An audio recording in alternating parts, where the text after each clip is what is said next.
દર વર્ષે ભારત વર્ષમાં 180 થી 200 જેટલા આઈએએસ ઓફિસર્સ બને છે, એટલે કે નવા રિક્રુટ થાય. એમાં વારાણસી ઉત્તર પ્રદેશના એક આઈએએસ ઓફિસર બન્યા. એની સ્ટોરી છે, એનું નામ ગોવિંદ જયસ્વાલ. આ પણ તમે ગૂગલ ઉપર જઈને એની સ્ટોરી વાંચજો, ખૂબ પ્રેરણાદાયી છે. અત્યંત ગરીબ પરિવારમાં એ જન્મેલા. એમના પિતાશ્રી સામાન્ય રિક્ષા ચાલક. ઘરમાં ઘણી બધી ગરીબી, માંડ એક જોડ કપડા એમની પાસે રહેતા. રાત્રે શર્ટ પેન્ટ કઈ ધોઈ નાખે અને સવારે પાછા પહેરી લેવાના. આ ગોવિંદ જયસ્વાલે મનમાં એક સંકલ્પ દ્રઢ કર્યો કે મારે આઈએએસ ઓફિસર. હવે આટલી દારૂણ ગરીબી, અભ્યાસ માટેના ચોપડાના ખર્ચા, ટ્યુશન માટેના ખર્ચા કોઈ રીતે પોસાય, વળી ક્યાંકથી થોડીક મદદ મળી. તોય મદદ ખૂટે એટલે ગોવિંદ જયસ્વાલે નિર્ણય કર્યો કે મારે આઈએએસ તો થવું જ છે. ટ્યુશન માટેની ફીના બાકીના પૈસા હું ક્યાંથી લાવું? એટલે એમણે 3 ટાઈમના બદલે 2 ટાઈમ અને પછી 2 ટાઈમના બદલે એક જ ટાઈમ જમવાનો સંકલ્પ કર્યો કે બાકીના મીલ્સ, એટલે કે હું રાત્રિ ભોજન ન લઉં અને એ જે ઓછા ઘઉં મારા ઘરમાં ખરીદી શકાય, એ જે પૈસા બચે એ હું ટ્યુશન અને મારા પુસ્તક પાછળ વાપરું. દ્રઢ મનોબળ હોય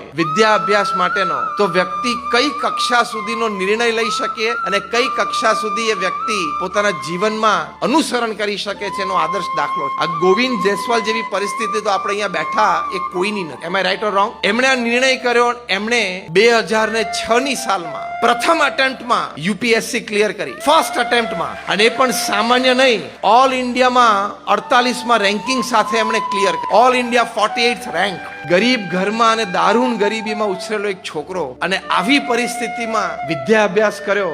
એ ફર્સ્ટ એટેમ્પ્ટમાં એને યુપીએસસી ક્લિયર. આ તો મેં તમને 1-2 પ્રસંગો કયા. આવા ઘણા બધા પ્રસંગો કદાચ તમે પણ જાણતા હશો. પણ તમે એક નિર્ણય કરો આજે કે મારે સારામાં સારો વિદ્યા અભ્યાસ કરવો છે. તમે સારો વિદ્યા અભ્યાસ કરો, મેં કહ્યું એમ ઓપોર્ચ્યુનિટીઝ એન્ડ પોસિબિલિટીઝ ઇન્યુમરેબલ, અનબિલીવેબલ.